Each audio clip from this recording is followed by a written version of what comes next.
November 1st, 2025, episode 610. This is episode 610. Let's go. Of course, I have a few things to share with you guys.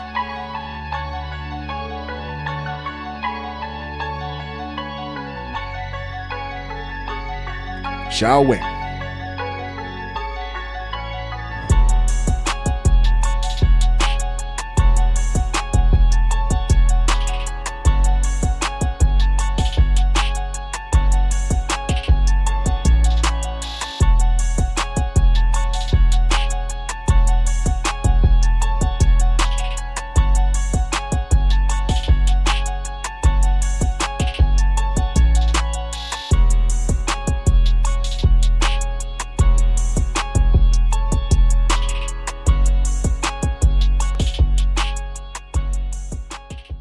14 police officers among 20 arrested in Mississippi drug bribery sting. 20 people, including current and former law enforcement officers, were charged with drug trafficking.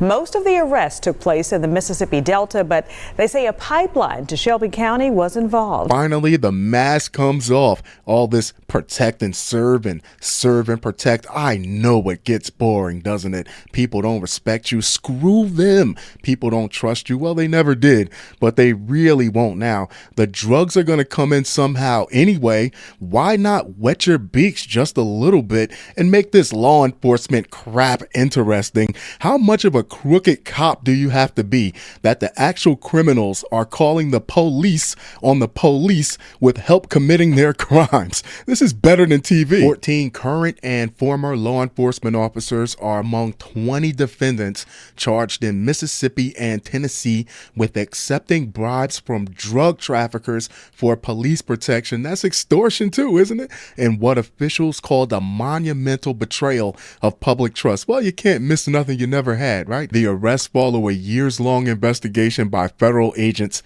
who posed as narcotics dealers. Two of the defendants were Mississippi sheriffs, because why let the rookies and the boots on the ground get all that good, dirty money? Top cops should get top props. Federal officials set up the sting after hearing complaints from real drug traffickers, concerned dope dealers. I'd like to give an anonymous tip about an officer dick badge about having to pay bribes to officers. Well, if you don't want to pay the money, stop committing crime, get yourself a job. There might actually be something to that.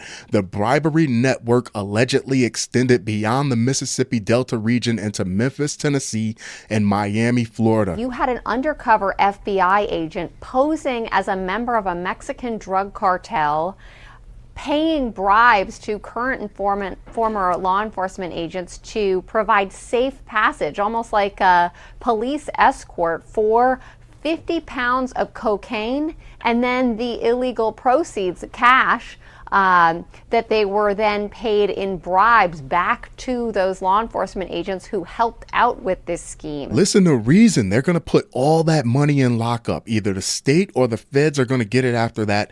You won't see a dime of any of that money. This is your chance to hit that early retirement goal. You can even recruit a few of your buddies. Hey, you need that penis enlargement surgery. Your wife's been telling you, save your marriage. It's easy money. The only thing better than stealing the dope or selling the dope is shaking down the dope dealers. Unbeknown to the officers, the drug dealers this time were U.S. federal agents, and the narcotics, which the defendants allegedly believed to be 25 kilograms, 55 pounds of cocaine, were fake. Hey, this coke smells like cake mix. Well, you're a pig.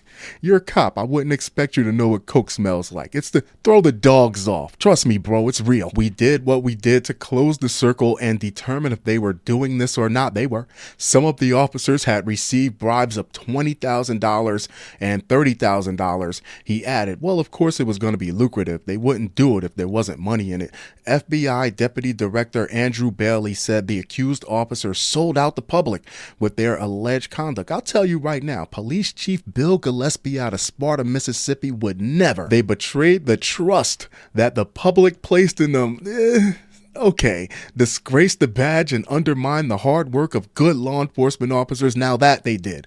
Across this state and region, Bailey told a news conference, the arrests come as U.S. officials have embarked on airstrikes in South America against alleged drug traffickers. The public needs to see, I think what all of us would want to see, whenever you have any kind of corruption that we're dealing with, is accountability. And that's what the next step is delivering accountability. Of course, I love to hear your thoughts on this. I love to hear your opinions on this. They really had the drug dealers like, I'd rather take my chances with the stick-up kids, with the murderers, with rival drug dealers than to deal with these cops because, man, they really got their boots on our necks, which shows you that they can be potentially worse than any street gang you can name or any organized crime. And it doesn't even take a lot of them. Just a few on the same page can really shake things up. Oh, it's always been corruption within the department. Some of them I trust because I'm not gonna lie, I come from a family of law enforcement, but also some of my family that was working law enforcement, I've heard the stories. Dating Asian women in New Jersey, Wrong article. Drug dealer went to Joliet McDonald's to sell cocaine to undercover cop before crashing. Truly incredible. You had a whole dope dealer's lifelong career worth of bad stuff happen to you all in one single outing. You sold to an undercover. You had a gun and a drug dealer's amount of drugs on you at the time, the whole startup kit, wrecked your sweetie's car trying to get the hell out of there, broke your ankle in the process. The hits just keep on coming. Sweetie left you, which kind of makes it not so bad that you wrecked their car anyway. But here we are. No bail, no bond. Has anyone ever tried to tell you once that maybe this just ain't the life for you, big dog? Corey Jacobs, the 26-year-old Joliet man who authorities say caused last Thursday's daytime wreck on West Jefferson Street that sent several people to St. Joe's Hospital, will remain in Will County Jail indefinitely under the Safety Act. Will County's weekend rotating judge, Zachary Pollock, has ruled. The caption under his photo says, Corey Jacobs is not getting out of Will County Jail. According to the prosecution's filing, Will County Sheriff's undercover police met with Jacobs at the West Jefferson Street McDonald's restaurant in Joliet to buy cocaine. Are all McDonald's across this country nesting areas for junkies? That's all I need to know. Are all these McDonald's ground zero for druggies? The undercover officer gave Jacobs $160. This whole kerfuffle was over $160. You would think with all the dust that was kicked up that it would be a kilo and better, as he was seated in the driver's seat of his ex-girlfriend's Chevy sedan. Now, is that his ex-girlfriend today, or was it his ex-girlfriend when this whole thing happened? If so, why is your ex driving your car and selling drugs out of your car? Which makes me think that it was his active girlfriend at the time, and she was in the passenger seat.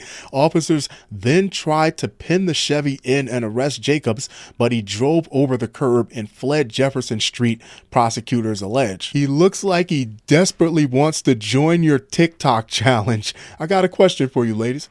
Would you let your drug dealing ass ex-boyfriend, I know you all got one, drive your car and make drug deals out of your car while you play passenger princess? No, exactly, because that was very much his active girlfriend when all this was going on. She's only your ex now because you lost, champ, but she was very comfortable riding dirty through the whole thing. He drove through a red light and caused a crash involving several vehicles, injuring 5 people who went to the hospital. According to prosecutors, this is over $160.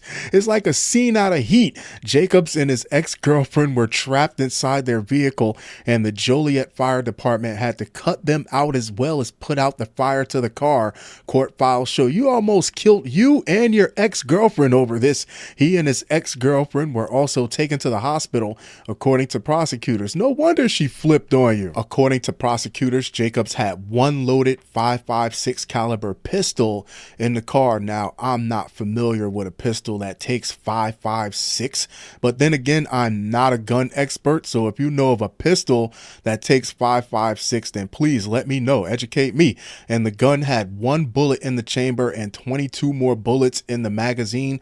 They also allege he had 17 baggies of cocaine weighing 3.1 grams and another 12 baggies of fentanyl weighed 6.1 grams of fentanyl, America's most despised substance, and you got caught with it along with a loaded gun. Sue stated that the items recovered in the vehicle were not hers and brought by him. I had to ask myself, who the hell is Sue?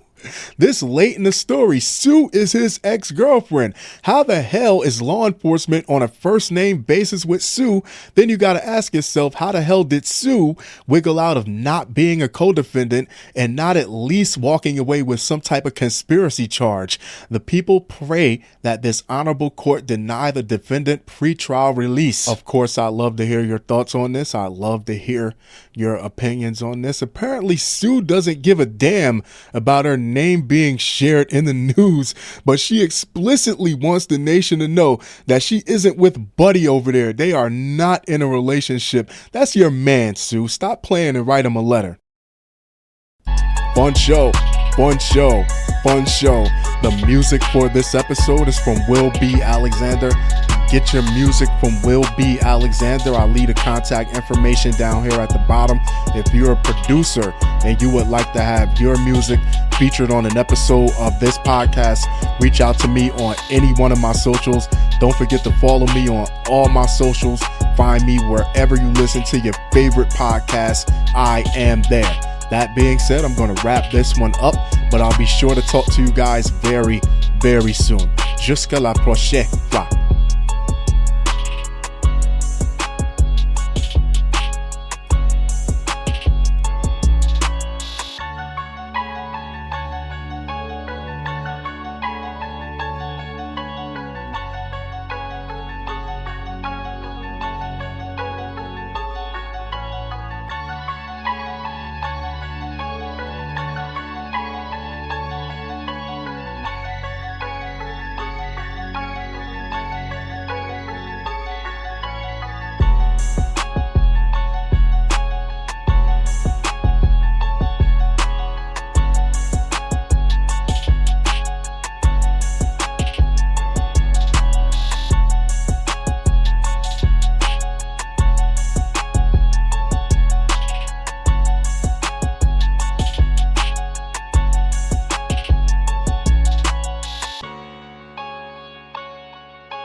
Dating Asian women in New Jersey. Sorry, wrong article.